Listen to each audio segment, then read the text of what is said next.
Praise to the lord. మన ప్రభువైన యేసుక్రీస్తు నామంలో మీ అందరికీ నా హృదయపూర్వకమైన వందనాలు. దేవుని జీవవాక్యంను మీరు విని అనేక మందికి షేర్ చేయండి. దేవుని పరిచర్యలో మీరు పాలు పొందండి. ఈ రోజు దేవుని జీవవాక్యం ప్రసంగి గ్రంథం 12వ అధ్యాయము 7వ వచనము.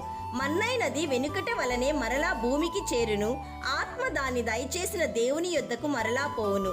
ఎక్లీసియాస్టస్ chapter 12 verse 7. For then the dust will return to the earth and the spirit will return to God who gave it. ప్రియ సహోదరి సహోదరుడా, ఈ ప్రపంచంలో విలువైనది ఏంటి? నీ జీవితంలో విలువైనది ఏంటి? విలువైనది ఏంటంటే నీ ఆత్మ. నీ ఆత్మ కన్నా విలువైనది ఈ ప్రపంచంలో మరేదీ లేదని గుర్తుంచుకో.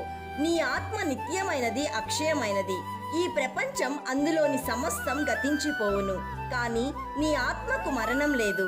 నీకున్న సమస్తంలో నీ ఆత్మ బహు అమూల్యమైనది. ఎవరైనా నీ వ్యక్తిత్వాన్ని, ఆరోగ్యాన్ని, ఆస్తిని నష్టపరచవచ్చు, అయితే అవి తాత్కాలికమైనవే. నీ ఆత్మను నాశనం చేయాలనుకుంటున్న వాడే నీ నిజమైన శత్రువు. ఈ భూమిపైకి నీవెందుకు పంపబడ్డావో ఓసారి ఆలోచించు. తినుటకు, త్రాగుటకు, శరీరాశలను నెరవేర్చుకుంటూ కోరికలను తీర్చుకుంటకు కాదు.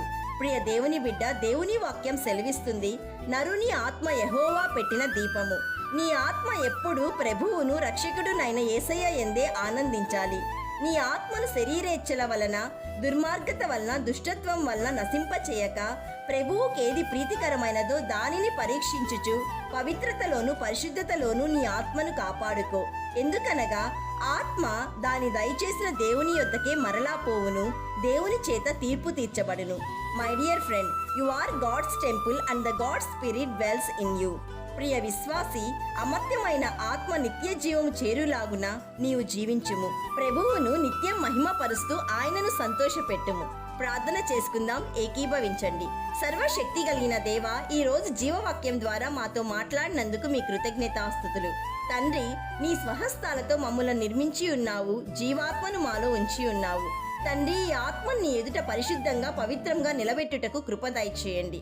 వాక్యం వింటున్న ప్రతి ఒక్కరూ, వారి కుటుంబాలు నీ రాకడకు సిద్ధపడుట కృప దయచేయమని నిత్యుడగు తండ్రి అయిన యేసయ్య నామంలో అడుగుచున్నాము తండ్రి. ఆమెన్. God bless you.